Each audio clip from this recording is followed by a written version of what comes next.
ओकारं बिन्दुसंयुक्तं नित्यं ध्यायन्ति योगिनः कामदं मोक्षदं च ओकाराय नमो नमः।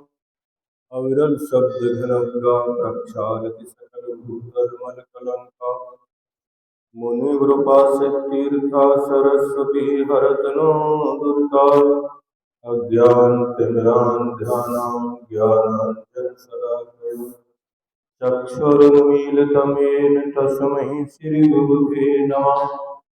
परम गुरुवे नमः। परम्पराचार्य सकलकलशविध्वंसकं श्रेषां परिवर्धकं धर्मसम्बन्धकं भव्यजीवमनः प्रतिबोधकारकं कामकं शास्त्रं श्री तत्त्वार्थसूत्रजीनामधेयम् अस्य मूलग्रन्थकर्तारः श्री सर्वज्ञदेवः तदुत्तरग्रन्थकर्तारः श्रीगणधरदेवः प्रतिगणधरदेवः तेषां वचनोनुसारमासत् श्रीमद् आचार्य प्रवर्षामि उमा सोमी आचार्येण मृष्टं मंगलम भगवान वीरो मंगलम गौतमो गणि मंगलम कुंदकुंदार्यो जैन धर्मोस्तु मंगलम सर्वमंगलमांगल्यम सर्वकल्याणकारकं प्रधानं सर्वधर्माणां जैनं जयतु शासनं मोक्षमार्गस्य नेतारं भेत्तारं कर्मभूतां ज्ञातारं विश्वतत्त्वानां वन्दे तद्गुणलब्धये। पंच परमेष्टि भगवान की जय। संत श्रोमणी आचार्य गुरुवर श्री विद्यासागर जी महामुनिराज की जय। परम पूज्य आचार्य श्री समय सागर जी महाराज की जय। तत्वार्षु सप्तम अध्याय प्रश्न नंबर 288 सूत्र नंबर 30 5 अणुव्रतों के अतिचारों की चर्चा के बाद जो 3 गुणव्रत हैं, दिग्व्रत, देशव्रत और अनर्थ दंड व्रत, क्रम प्राप्त दिग्व्रत के 5 अतिचारों का यहाँ वर्णन किया जा रहा है।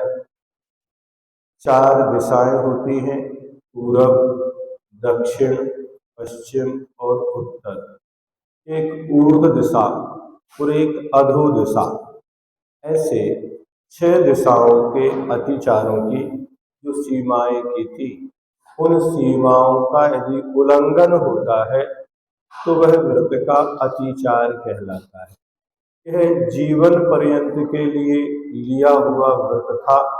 अब उस जीवन पर्यंत में जो सीमाएं बनाई थी, किसी कारण से यदि उन सीमाओं के बाहर वो आता जाता है तो वह उसकी मर्यादा का उल्लंघन कहलाएगा। अब सूत्र नंबर 30 ऊर्ध्वाधस्त्रयक व्यतिक्रम क्षेत्र वृद्धिस मृतंतराधानानि।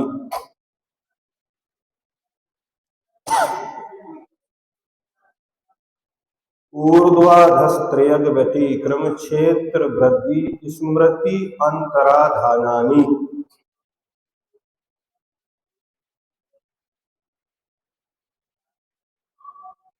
अतिक्रम माने उल्लंघन करना। ऊर्ध्व अतिक्रम, अधो व्यतिक्रम, त्रियक अतिक्रम, क्षेत्र वृद्धि और स्मृति अंतराधान, ये 5 दिग्व्रत के अतिचार हैं। ऊर्ध्व व्यतिक्रम परमित मर्यादा से अधिक ऊंचाई वाले पर्वत आदि पर चढ़ना। उसने कोई नियम लिया था, हम इतने फीट या इतने योजन, इतने मील ऊपर की ओर जाएंगे। अब उस समय नियम लिया, उस समय कोई ऐसे साधन नहीं थे अथवा उसे आवश्यकता नहीं थी, लेकिन बाद में किसी कारणवश यदि वो ऊंचाई पर जाता है तो उसका वो अतिचार लगता है। जैसे वर्तमान में जितने भी फ्लाइट है, उनकी एक ऊंचाई तय रहती है, कौन सी कंपनी की कितनी ऊपर ऊंचाई पर वो उड़ते हैं। अब उस समय नियम लिया तो उसे कुछ था ही नहीं कि हमें फ्लाइट में भी बैठना है। अब यदि उसने व्रत ले लिया पहले, तो बाद में वह उस फ्लाइट में नहीं बैठेगा। हाँ, दिग्व्रत जीवन पर्यंत के लिए होता है और देशव्रत तात्कालिक उसकी मर्यादा के साथ लिया जाता है। अब व्रत लिया, उस समय प्रतिमा ले ली, उस समय ऐसा विचार नहीं रखा कि क्या करना है, लेकिन अब बाद में कहीं विदेश जाना है तो त्रियक व्यतिक्रम होगा, और ऊपर से उड़ के जाना है तो ऊर्ध्व व्यतिक्रम होगा। ऐसे ही कोई ऊंचे पहाड़ चोटी आदि है, उन पर भी यदि जाता है, मान लो अष्टापद बद्रीनाथ आदि, माउंट एवरेस्ट, तो सब जगह जो रेलवे स्टेशन होते हैं वहां लिखा रहता है समुद्र तल से ऊंचाई। क्या लिखा रहता है? समुद्र तल से एक कितनी ऊंचाई पर आप हैं उस स्टेशन पर जहां खड़े हैं। इस सब जगह आपको लिखा हुआ मिल जाएगा, कितने मील है, कितने किलोमीटर है, कितने फीट है, आदि आदि। तो ऊपर की ओर उसका उल्लंघन करना। आज विमान आदि हैं, पहले विद्याधर आदि होते थे, वे भी जाते थे। रिद्धिधारी मुनि महाराज होते थे, वे भी जाते थे। तो अलग अलग उनकी सीमाएं वो रखते थे। इसलिए व्रतों को लेते समय इन सब की चर्चा भी पहले से कर लेना चाहिए, तो फिर व्रतों में कोई दोष नहीं लगेगा।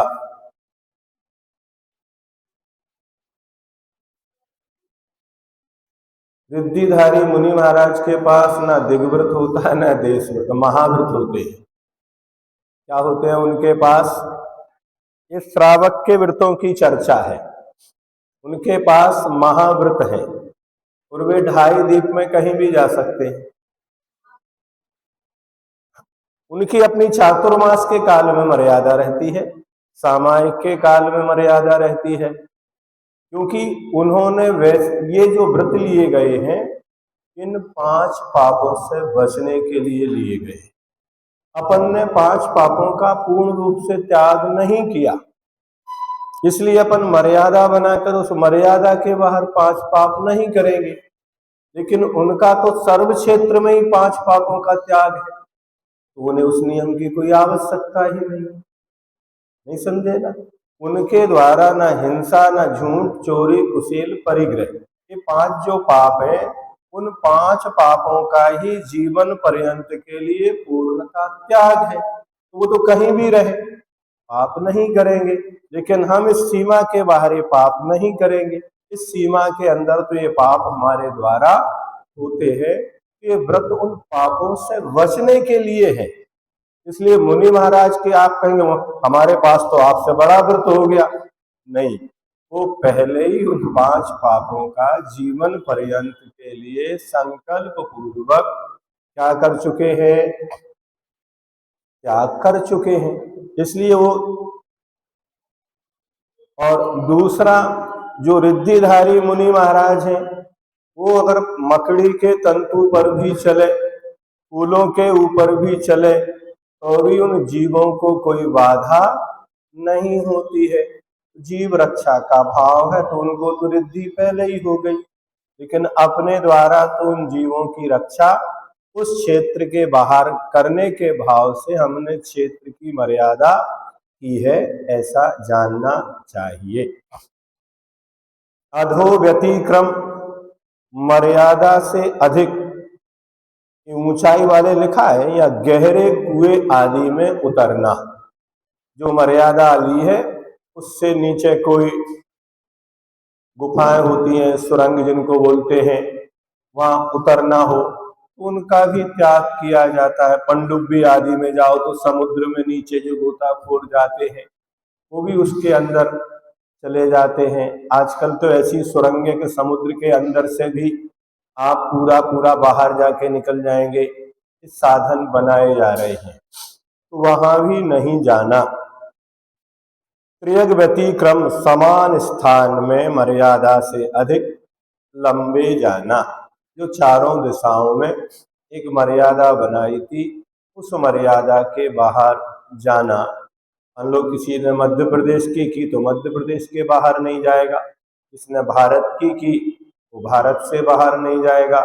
अथवा किसी ने कहा इधर से गंगा नदी है तो हम गंगा से आगे नहीं जाएंगे, इधर सिंधु नदी है, अथवा और भी कोई नदियां होती हैं उनको, अथवा कोई पर्वत होते हैं, पहाड़ होते हैं, तो उनके बाहर नहीं जाना।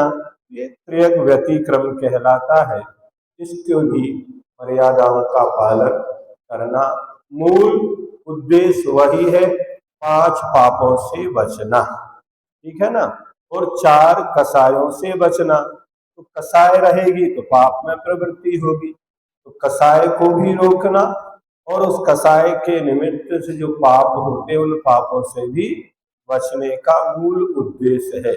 वहां जाना कोई बड़ा अपराध नहीं हुआ यदि वहां जाकर वो पाप नहीं करता। इसलिए इन व्रतों की चर्चा के समय पहले ही कह दिया था, यदि कोई धार्मिक उद्देश्य से जाता है तो उसका व्रत भंग नहीं है। धार्मिक उद्देश्य के लिए सीमाएं नहीं बनाई जाती है। व्यापार आरंभ आदि से बचने के लिए ये मर्यादाएं की गई है। कोई साधु के साथ व्यवहार करते हुए जा रहे हैं तो भी आप जा सकते हैं। भगवान का समोसरण पूरे में व्यवहार करता तो चलने वाले सभी लोग चलते हैं। तो ऐसे कोई भी धार्मिक कार्य हो, तीर्थ क्षेत्र हो, सिद्ध क्षेत्रों की वंदना हो, अतिशय क्षेत्रों की वंदना हो, अगर उसके लिए जाना पड़ता है तो वह आपकी मर्यादा में नहीं आता है। व्रतियों को उनकी मर्यादाएं नहीं बनाना। मर्यादाएं किसकी बनाना? जो पाप के काम है, जैसे जो अवक्ष वस्तु है पहले उनकी मर्यादाएं बनाई जाती है।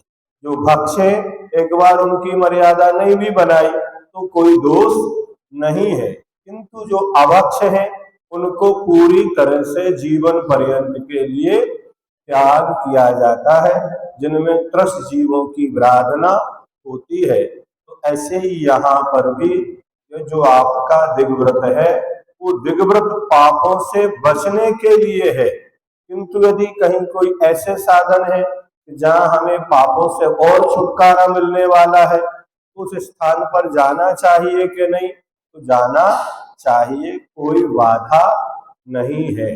एक 3 हो गए। चौथा है क्षेत्र वृद्धि। दिशाओं का जो परिमाण किया है, लोभ में आकर उससे अधिक क्षेत्र में जाने की इच्छा करना।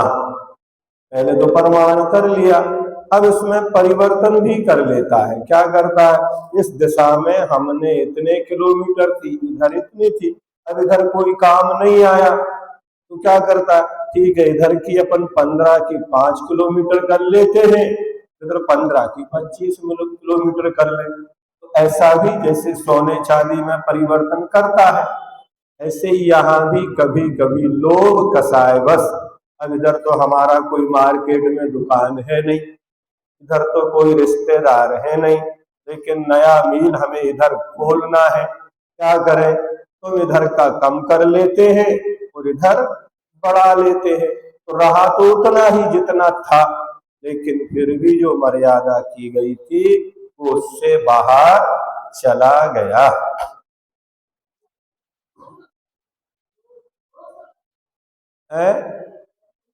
ऐसा करता है तो दोष है, अतिचार है। क्या है? ऐसा करता है तो वो क्या है? अतिचार है, क्योंकि वह कसाई की प्रमुखता हो गई। क्यों कर रहा है?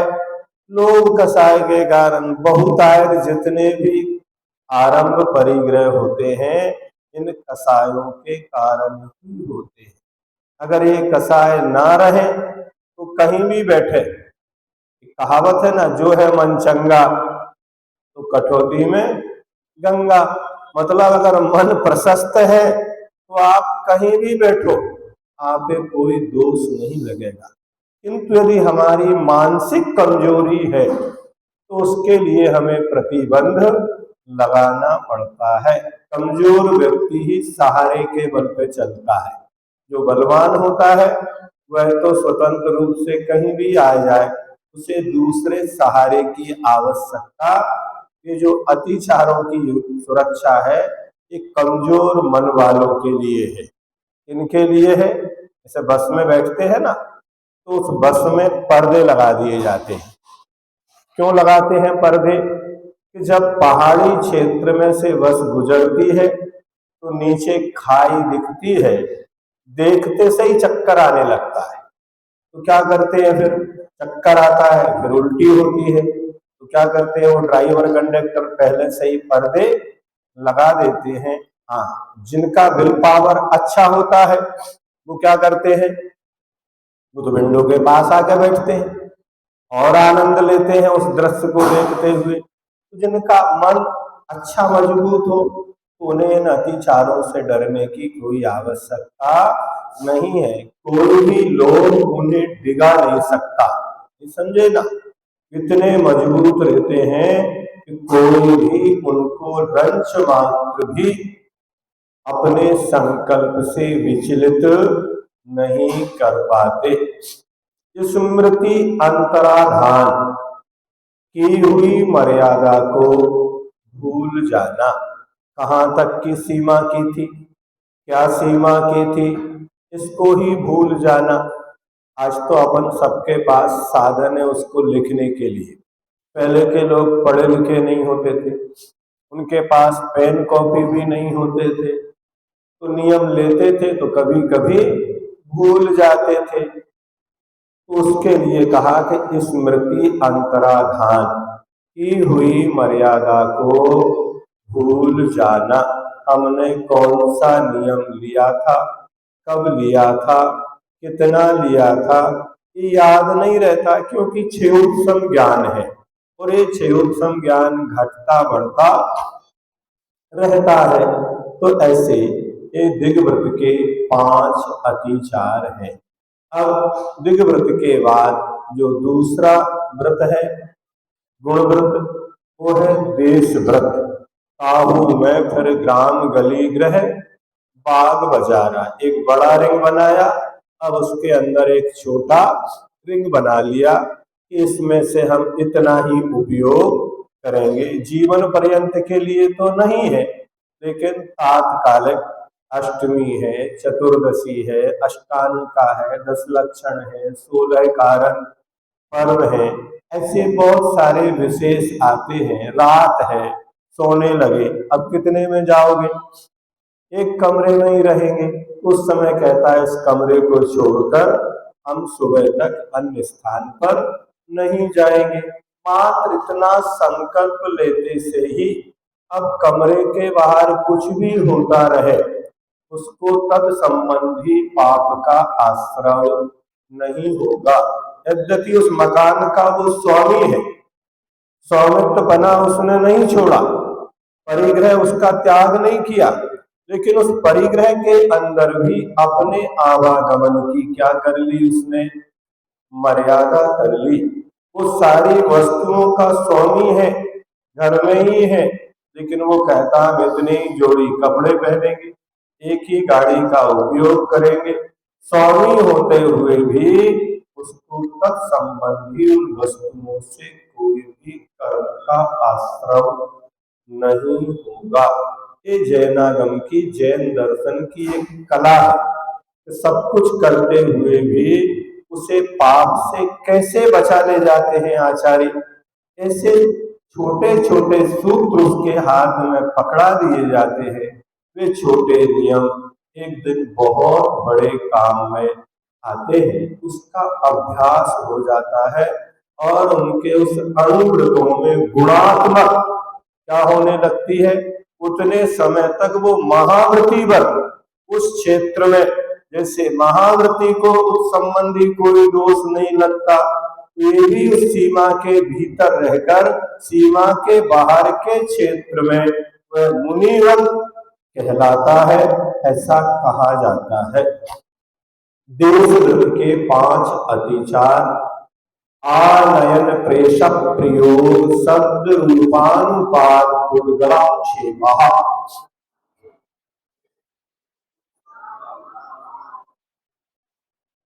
आनयन प्रेष प्रियो शब्द शब्द रूपानुपात उद्गलक्षेप।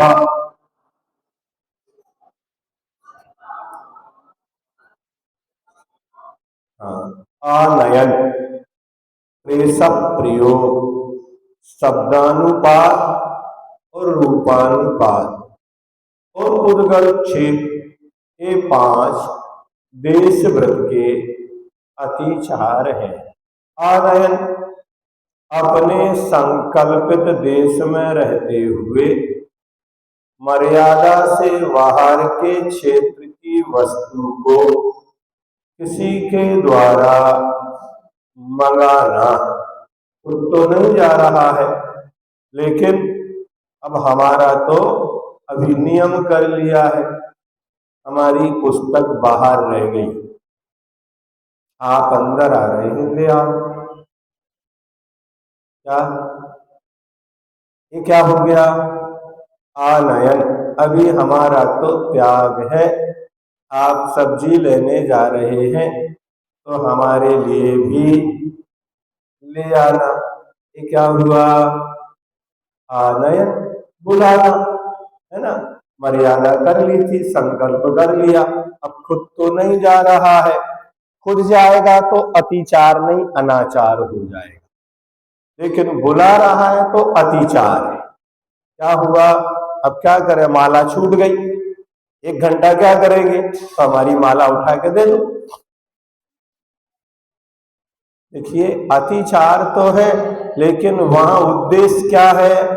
धर्म ध्यान का। पहले कह दिया, इसीलिए इनको क्लियर कर रहे हैं। माला बुलाना, शास्त्र बुलाना, द्रव्य बुलाना, ये अतिचार नहीं है, थोड़ी देर के लिए, क्योंकि ग्रस्त है। लेकिन यदि उत्कृष्ट करना है तो ये भी मत करो, ठीक है। उत्कृष्ट करना है तो फिर ये भी मत करो, क्योंकि वो जाएगा तो देख कर जाएगा क्या? इस सबका सबसे अच्छा अनुभव होता था गुरु जी के पास।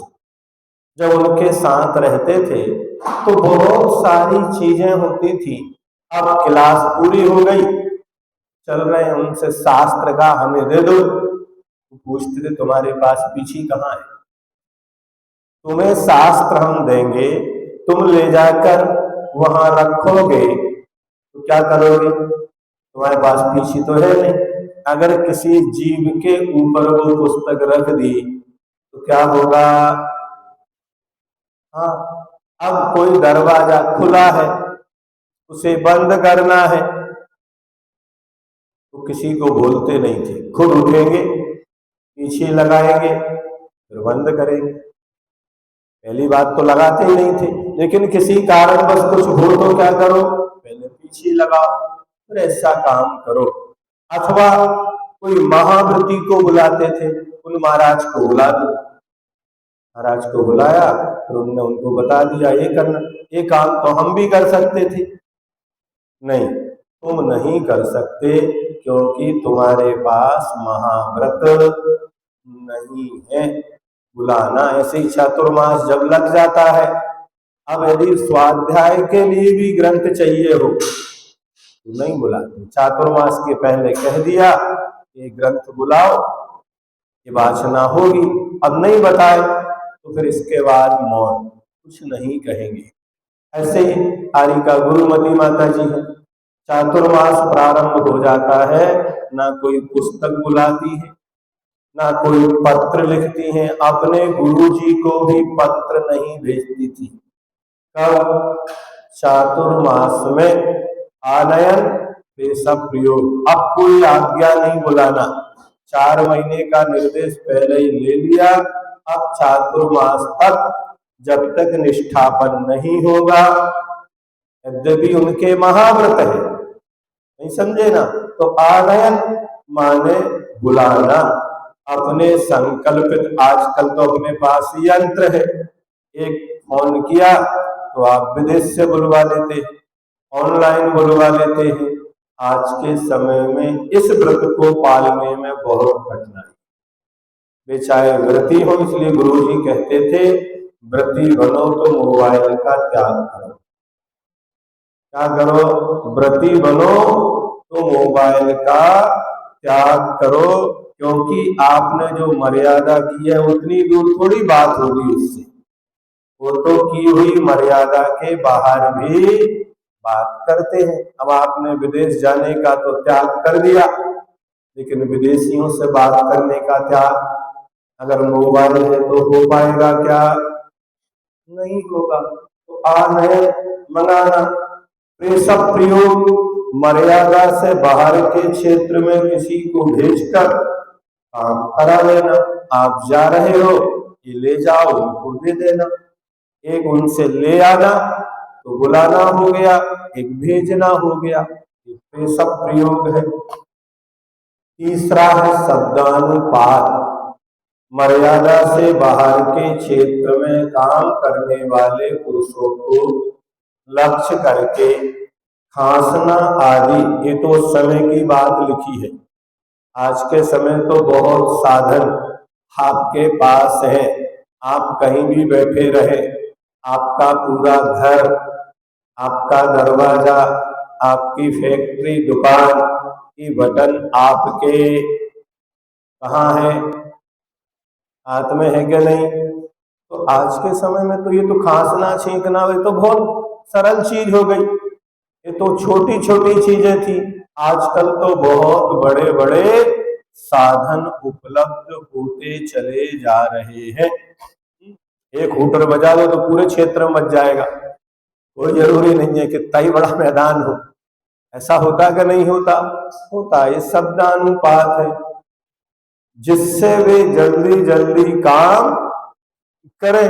अब आपने तो पहले ही सीसीटीवी कैमरे लगा रखे हैं, उन्हें पता है कि ये देख रहे हैं हम बैठे हैं कि सो रहे हैं, तो उसको ऑन रखते, चालू रखते हैं। तो ये भी है, यानी खांसी, ताली, चुटकी बजाकर इशारे से अपना अभिप्राय समझा देना, काम में लगाना, आरंभ में उसको नियुक्त करना।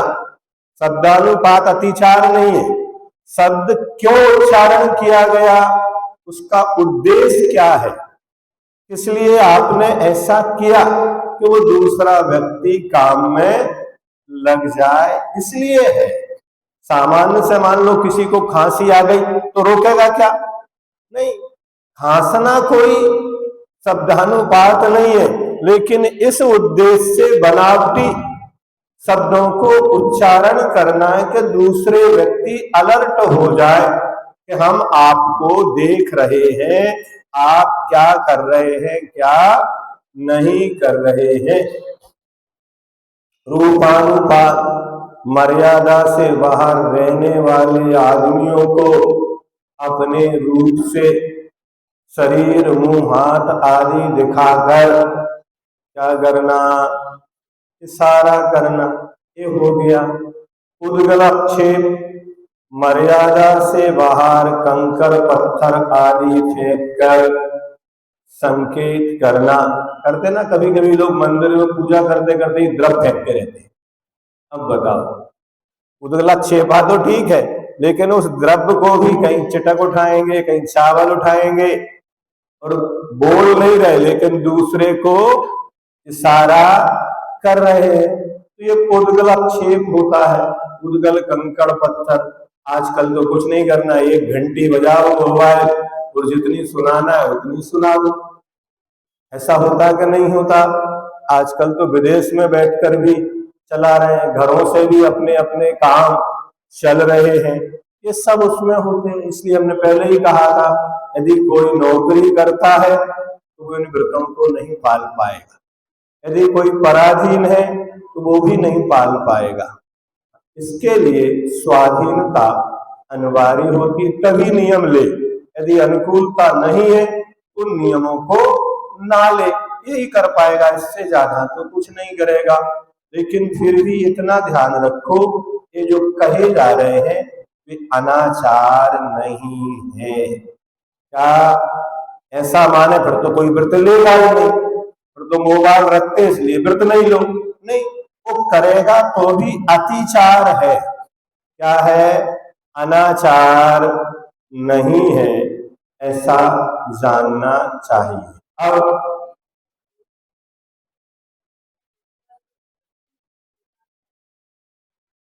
उसके मूल ही गुण है वो। 12 व्रत यदि है उसके 12 व्रत हैं, उनको लेगा, उनके स्वरूप को जानेगा, उसके अनुवृत्ति कहलाएंगे, फिर 12 व्रत नहीं कहलाएंगे।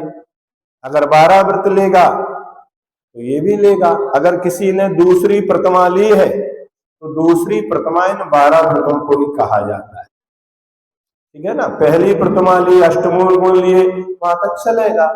लेकिन कोई चाहेगा हम दूसरी व्रत प्रतिमा भी लेना है, तो व्रत प्रतिमा अकेले अणुव्रतों से नहीं होती। व्रत प्रतिमा में 12 व्रत होते हैं, उन 12 व्रतों को लेता है, ऐसा जानिए। अब अनर्थ दंड व्रत के 5 अतिचार। अनर्थ माने व्यर्थ, जिनसे कोई प्रयोजन नहीं है, वे कार्य अनर्थ या व्यर्थ कहलाते हैं। अब उस अनर्थ कार्यों का त्याग तो कर दिया, लेकिन फिर भी कुछ ऐसी क्रियाएं हैं, उन क्रियाओं का त्याग नहीं किया। क्यों नहीं किया? पूर्व संस्कार वसात। हमारे संस्कार एकदम समाप्त नहीं होते। अनादि काल के जो संस्कार जीवन में पड़े हैं, उन संस्कारों से बचने के लिए, बदलने के लिए वृत्ति बना जाता है कि हमारे जो खोटे संस्कार थे, उन संस्कारों से हम कैसे बचे और अच्छे संस्कार जीवन में कैसे आए, उसके लिए व्रतों को धारण किया जाता है। तो यहाँ पर अनर्थ दंड व्रत के 5 अतिचार है। 5 तो कहने के लिए 50 भी हो सकते हैं। क्या हो सकते हैं? वे अतिचार के लिए 5 ही नहीं है, वे कितने भी हो सकते हैं।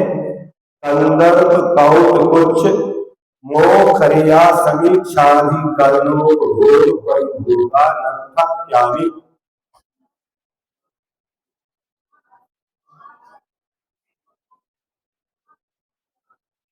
कंदर्प कौत कुछ मोखरिया समीक्षाधिकरणोपभोग परिभोगानर्थक्यानि।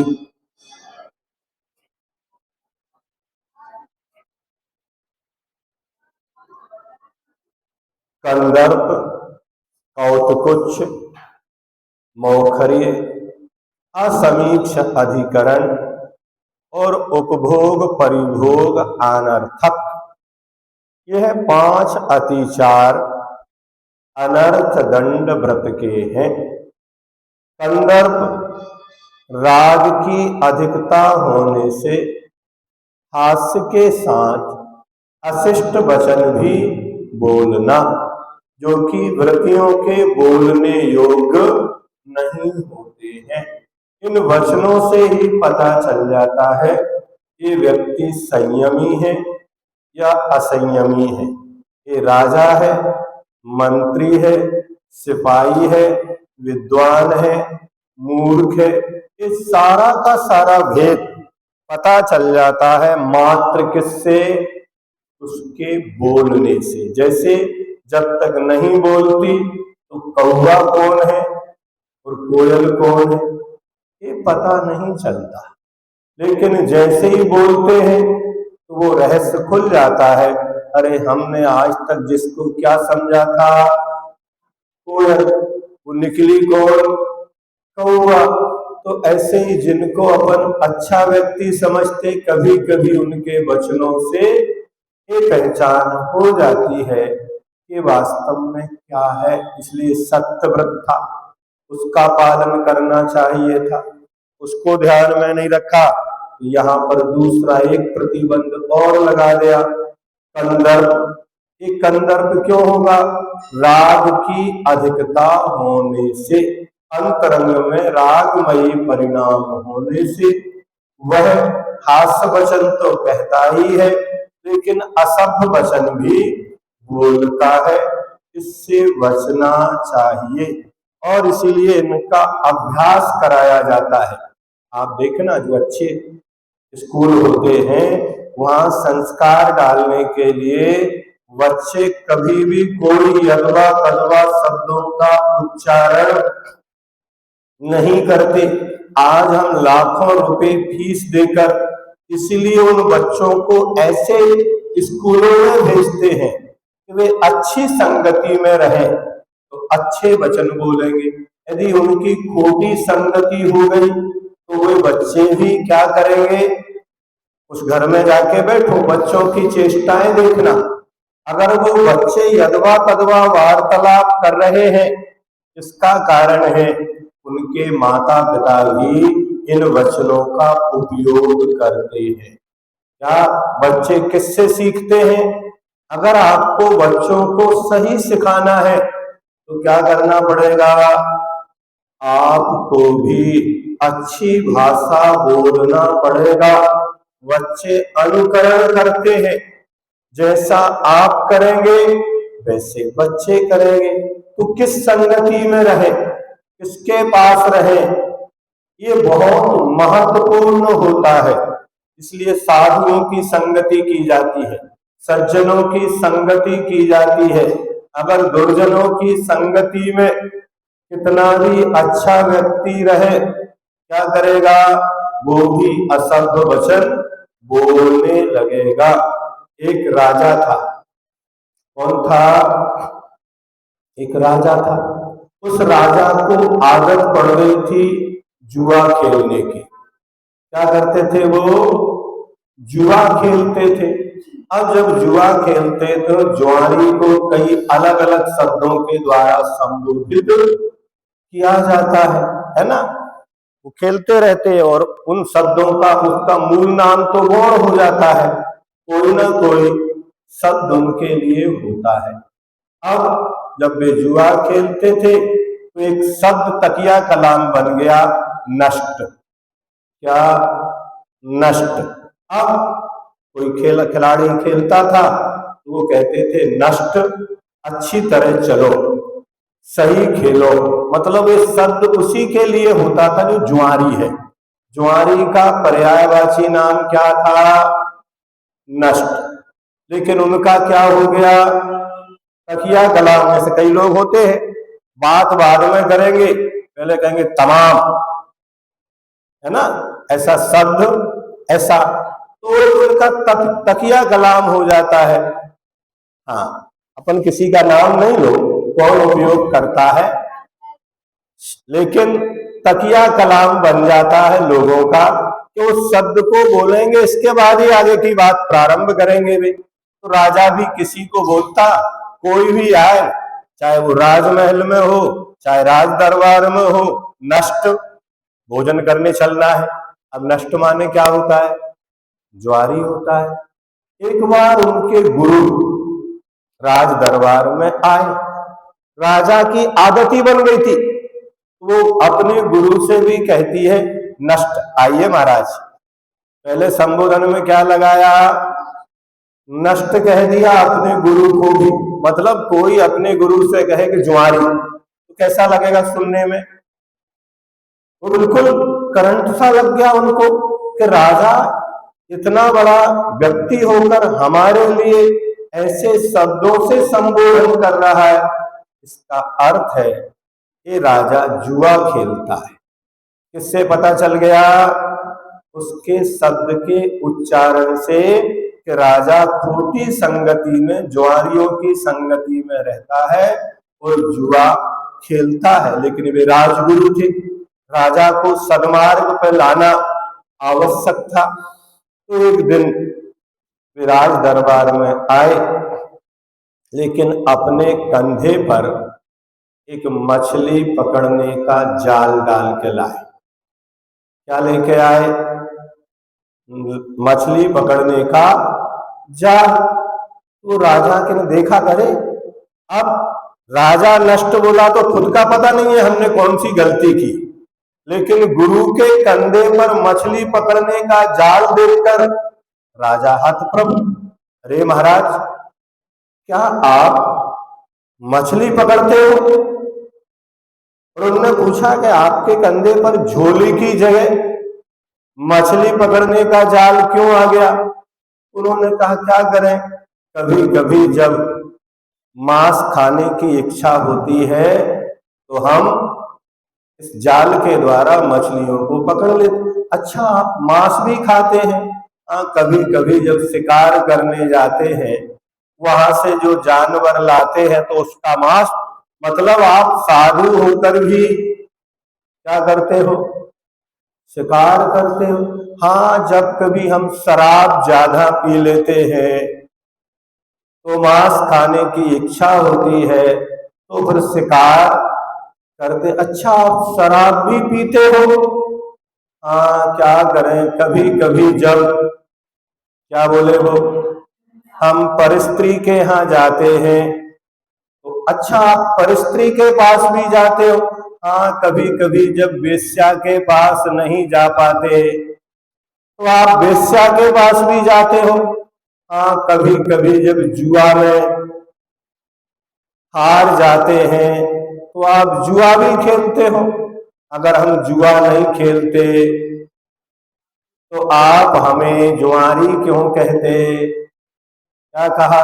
मतलब एक शब्द में उन्होंने सिद्ध कर दिया, जो जुआरी होता है वो चोरी भी करता है, परस्त्री सेवन भी करता है, वेश्यागमन भी करता है, शिकार भी खेलता है, मांस भी खाता है, शराब भी पीता है। इसलिए कौन से शब्द किसके द्वारा किस समय, उन शब्दों का क्या अर्थ है, नहीं समझे ना? अलग अलग गीत भी होते ना, तो शोक के गीत अलग होते हैं और प्रसन्नता के गीत अलग होते हैं। अब कोई व्यक्ति अगर वहां उन शब्दों का प्रयोग कर ले तो क्या कहलाएगा?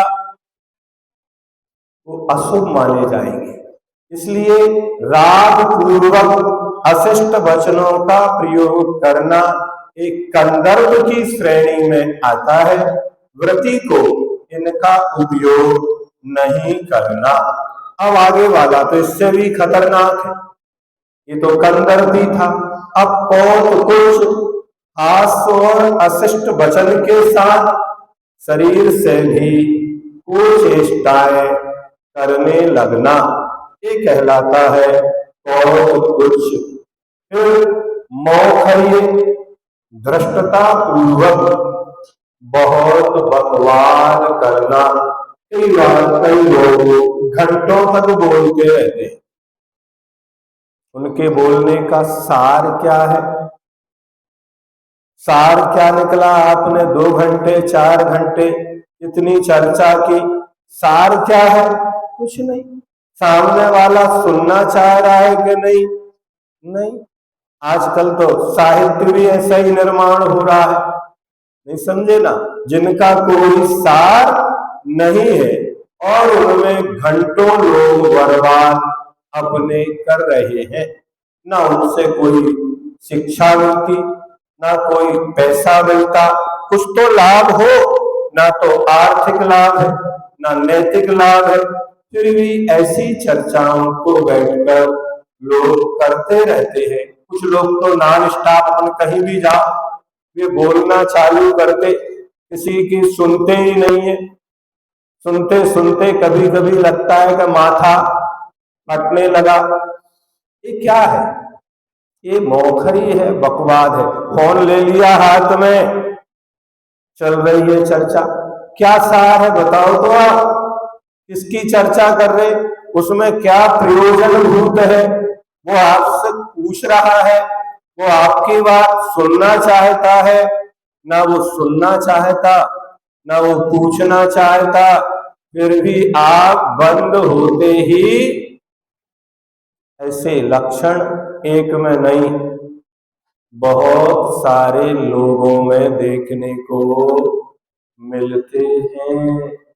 अब वृत्ति बन गए तो कम से कम अब तो इनको क्या करो, एक कर्म बंध के कारण है।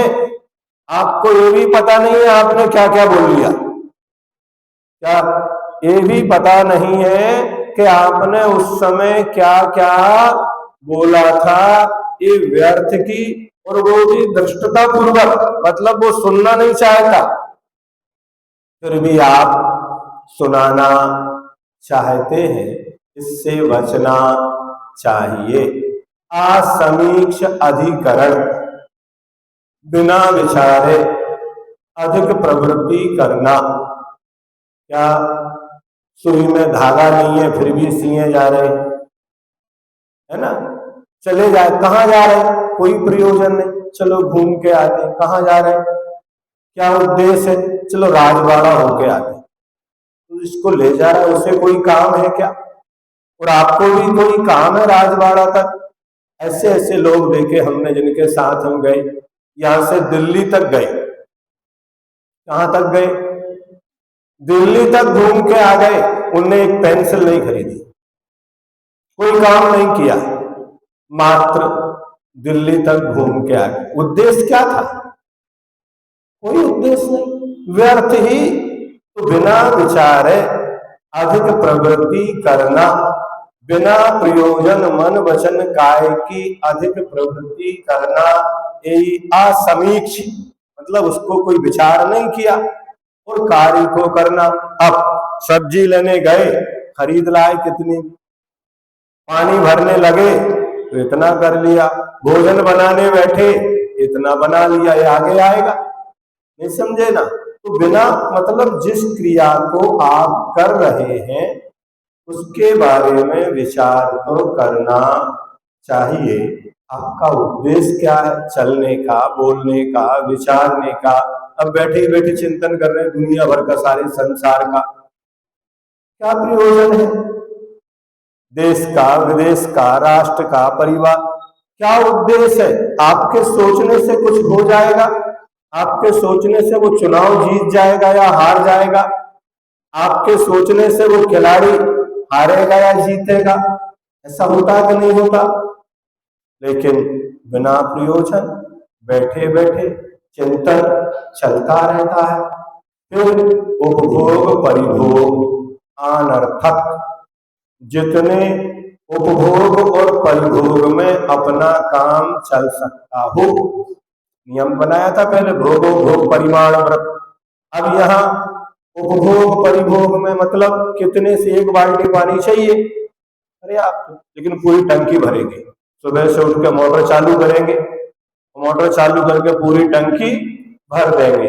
अब उस पानी को आपने कितना उपयोग किया?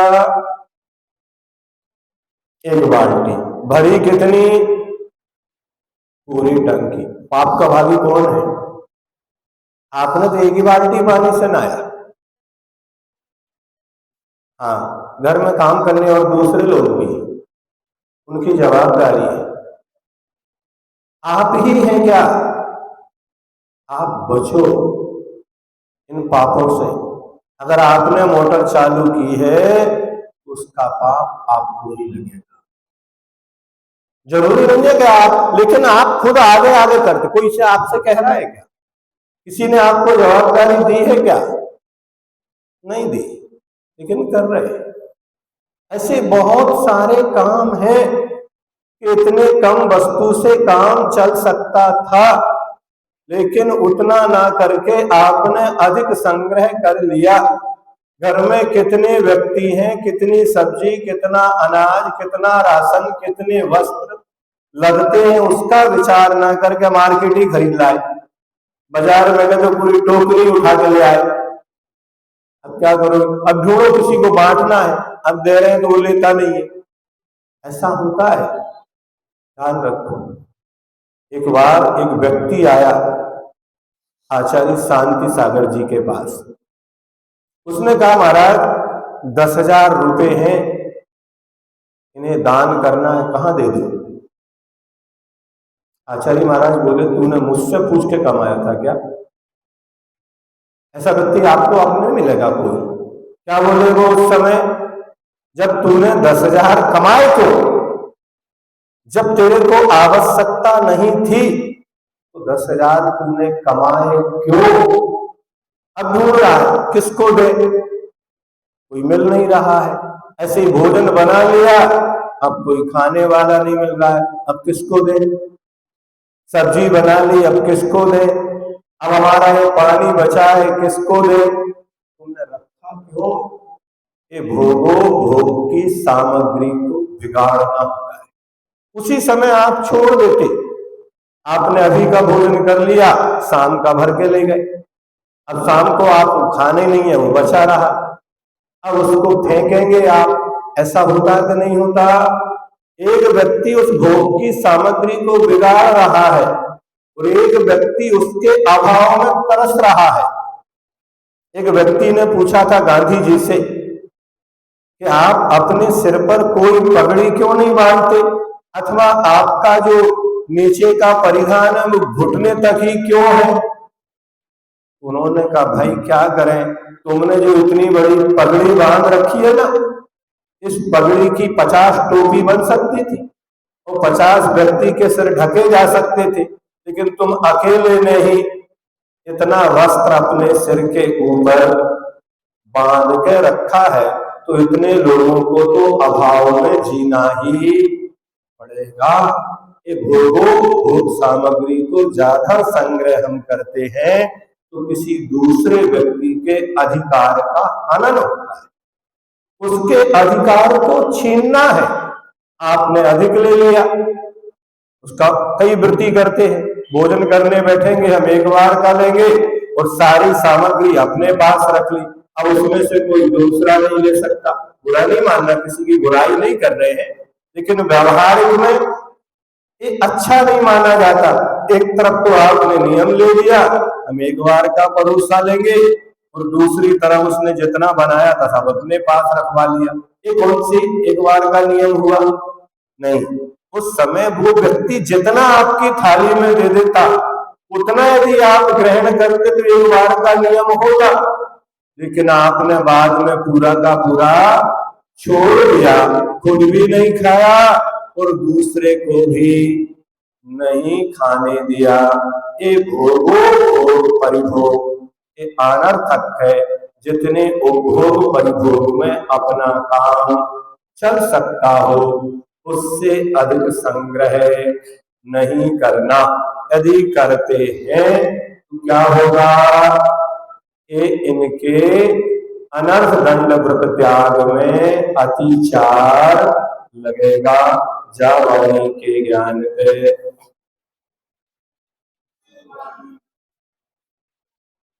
हे जिनवाणी भारती तो जपो दिन रहे, जो देवी शरणाग है सो पावे सुख चैन। देव भजो अरहंत को दूसरे को निर्गत, दया धर्म पालो सदा यही मोक्ष का बंधन।